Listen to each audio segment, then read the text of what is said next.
Olá pessoal, aqui é o Dr. Marcos Mota e hoje eu vou falar para vocês a técnica que eu uso para escrever as primeiras linhas das minhas histórias.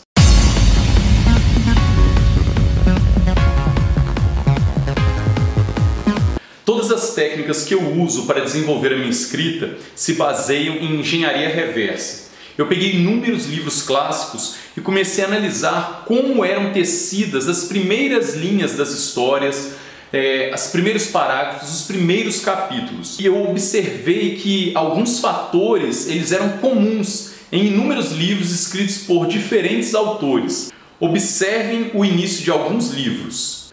Todas as crianças crescem, menos uma. Era uma vez duas meninas e dois meninos, Susana, Lúcia, Pedro e Edmundo. No fundo do mato virgem nasceu Macunaíma, herói de nossa gente. Numa toca no chão vivia um hobbit. Scarlett O'Hara não era linda, mas os homens raramente se davam conta disso, enredados pelo seu encanto, como era o caso dos gêmeos Tarleton. Dorothy vivia nas grandes pradarias do Kansas, com o tio Henry, que cuidava de uma fazenda, e a tia Anne, esposa dele. Eu logo percebi que todos os inícios de histórias clássicas, livros que venceram a barreira do tempo, possuíam duas características em comum. Os escritores sempre apresentavam o protagonista no primeiro capítulo, geralmente no primeiro parágrafo.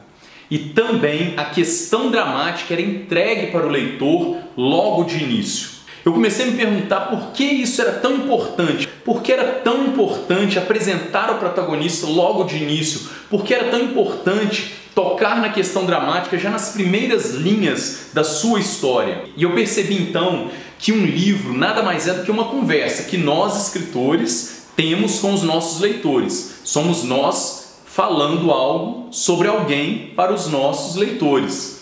E aí está a resposta para a minha pergunta, para os meus questionamentos. Uma conversa, ela se torna enfadonha, ela se torna cansativa quando a pessoa está falando conosco e nós não sabemos sobre quem ela está falando ou sobre o que ela está falando.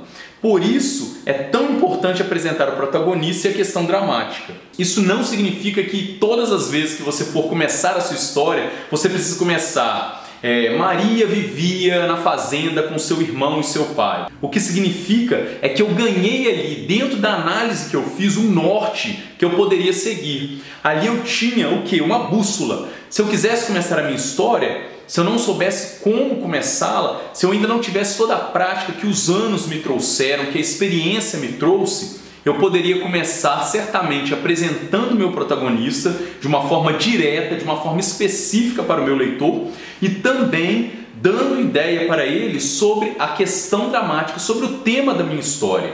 Informe para o seu leitor o máximo que você puder sobre o seu protagonista, sobre quem a sua história vai falar e sobre o que ela vai falar dessa pessoa. Porque de cara o seu leitor ele vai saber se ele quer ou não ler aquela história. Ele vai poder deixar o livro de lado, ele terá essa liberdade de colocar o livro na mesa e parar a leitura logo no início. Você vai poupar o tempo do seu leitor e você não vai parecer um embuste para ele como um escritor. Então, se você não faz ideia de como iniciar os primeiros capítulos, as primeiras linhas do seu livro, da sua história, eu deixo aqui a dica que eu costumo usar nos meus livros. Apresente diretamente para o seu leitor sobre quem ele vai ler e o que ele vai ler sobre essa pessoa. Se você gostou do vídeo, se você gostou da dica, comente, deixe o seu like, inscreva-se no canal. E lembra de acionar o sininho para que você receba notificações todas as vezes que eu postar um novo vídeo.